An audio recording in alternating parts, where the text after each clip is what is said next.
Sebab semua masalah kalau diatasi, pastilah ada jalan keluarnya. Kalau tidak ada jalan keluar, ya akhirnya orang-orang yang frustasi itu.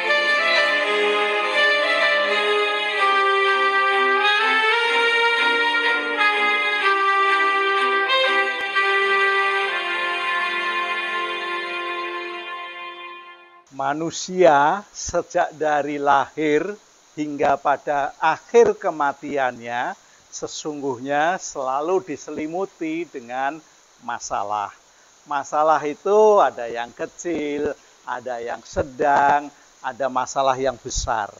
Nah, masalah yang besar ini kadang-kadang membuat manusia bisa frustasi, bisa tidak melanjutkan tentang berpikirnya, dia juga patah semangat. Namun demikian, ada orang yang bisa berhasil mengatasi. Nah, contoh manusia baru lahir tadi punya masalah. Buktinya apa? Buktinya sederhana. Begitu sang jabang bayi begitu lahir, keluar dari rahim ibu, dia langsung menangis. Apakah itu menangis bahagia? Apakah itu menangis karena tekanan-tekanan kehidupan yang akan dia alami? Ini belum menjadi ranah penelitian. Jadi kita nggak akan bahas itu. Tapi paling tidak dalam pertumbuhan manusia itu masalah terus ada. Masalah itu sesungguhnya justru akan membuat manusia menjadi kuat.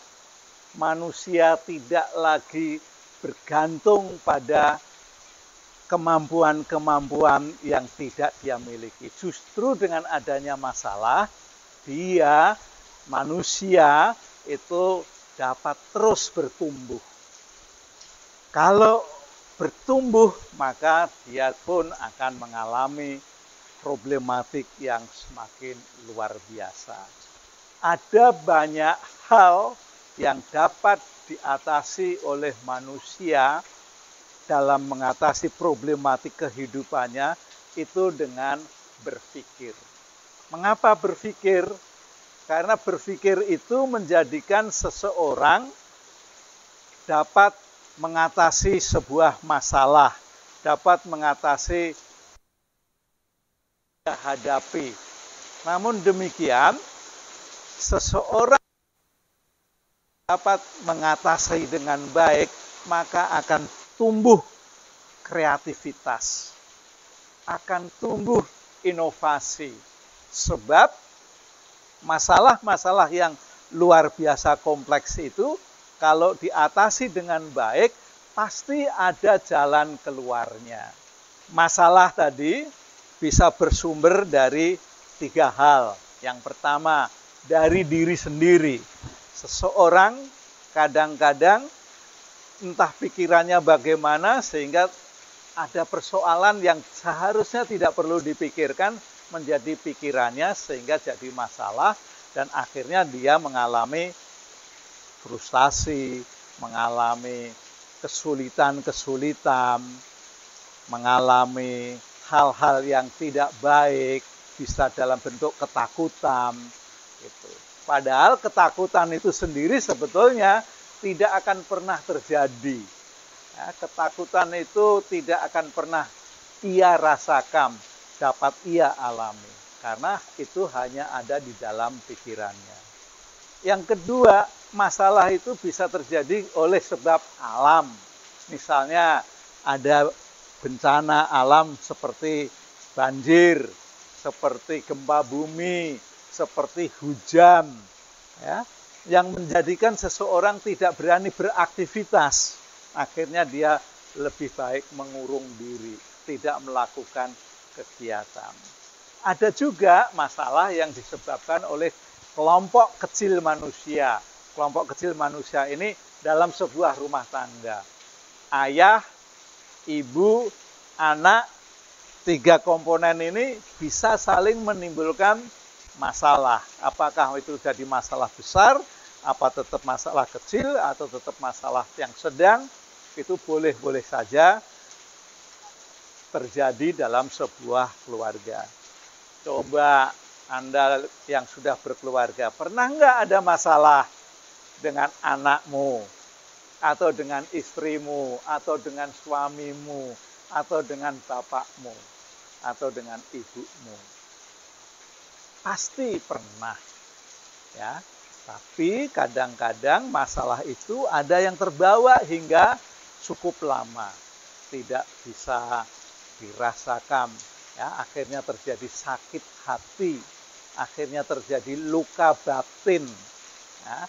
Luka batin ini juga bisa menjadikan seseorang tidak bisa berprestasi. Nah, untuk mengatasi tadi, kita mesti harus mau memikirkan secara ulang.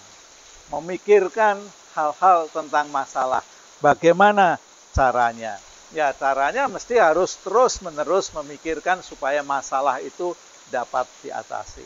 Sebab semua masalah kalau diatasi, pastilah ada jalan keluarnya. Kalau tidak ada jalan keluar, ya akhirnya orang-orang yang frustasi itu bisa bunuh diri, bisa membunuh orang lain, bisa menyakiti diri sendirinya. Pernah nggak sih kau melihat orang yang sakit sekali kepalanya, justru kepalanya dibentur-benturkan ke dinding loh. Luar biasa kan, itu untuk mengatasi masalah.